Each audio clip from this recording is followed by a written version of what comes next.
সকলের আনন্দটাকে মাটি করে না দেওয়ার ইচ্ছা থেকেই এবার অনির্বাণকে বিয়ে করতে বাধ্য হলো রাই। হ্যাঁ বন্ধুরা, ভিডিওতে লাইক দিয়ে দেখতে থাকুন। যে মুহূর্তে কিনা অনির্বাণ এবং রাইকে একসঙ্গে একে অপরের মুখোমুখি করে ফেলে ঈশা এবং ওর গোটা পরিবার মিলে, ঠিক সেই সময় ঈশা বলতে থাকে যে এবার হয়েছে তো বাস বাবা, এই দিনটার জন্য কতবার যে আমরা অপেক্ষা করছিলাম, এবার অবশেষে সেই দিনটা এসেছে আমাদের জীবনে।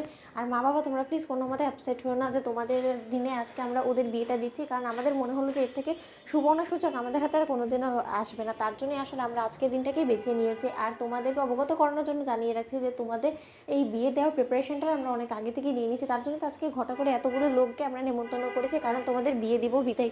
কারণ তোমরা একে অপরের থেকে দূরে থেকেও তোমরা যে পরিমাণে কষ্ট পাচ্ছ, সেই কষ্টটা আর যে হোক না আমাদের নজর কোনো মতেই এড়াতে পারেনি।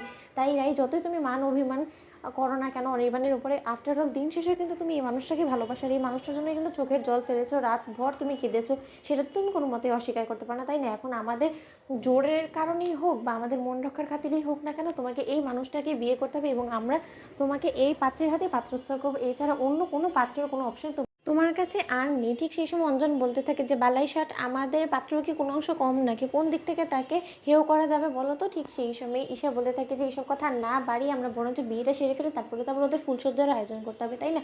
ঠিক সেই সময় রাই বলতে থাকে যে একদম কোনো কিছু বড় বৌদি বাড়াবাড়ি করার চেষ্টা করেন, এসব কিন্তু আমার মোটেও ভালো লাগছে না। ঠিক সেই সময় ঈশা বলতে থাকে যে থাক, আমরা কথা বাড়াবো না, আমরা বরঞ্চ সোজাসুজি বিয়ের দিকে এগোই, ঠিক আছে? তো এবার তুমি পান পাতা দিয়ে মুখটা ঢেকে ফেলো তো লক্ষ্মী মেয়ের মতন।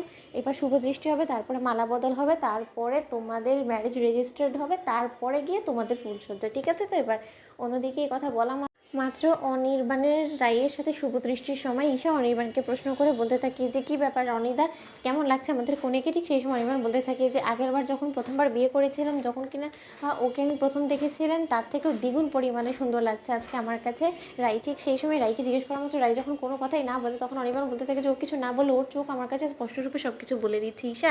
ঠিক সেই সময় মালা বদলের পর সিঁদুরদান এবং ম্যারেজ যখন রেজিস্টার হয়ে যায়, ঠিক সেই সময় ঈশার গোটা পরিবার মিলে হাততালি দিয়ে বলতে থাকে যে কনগ্রাচুলেশনস, এখন থেকে mister and Mrs Anirban Sen তোমরা।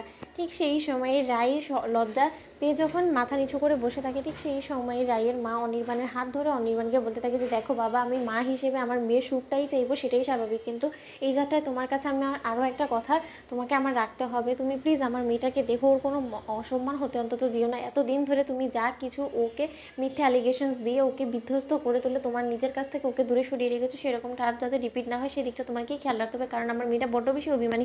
তুমি দেখেছো তো, আর একটু হলেই আমরা আমার মেয়েকে চিরতরের জন্য হারিয়ে ফেলতাম। তখন অনির্বাণ রায়ের মায়ের হাত ধরে বলতে থাকি যে আগে যে ভুলগুলো আমি করেছি, আমি আপনাকে এতটুকু প্রমিস করতে পারি যে সেই ভুলগুলো আমি আর কোনোদিনও করবো না। তো বন্ধুদের ভিডিওটা ভালো লাগলে শেয়ার করে সাবস্ক্রাইব করতে ভুলো না।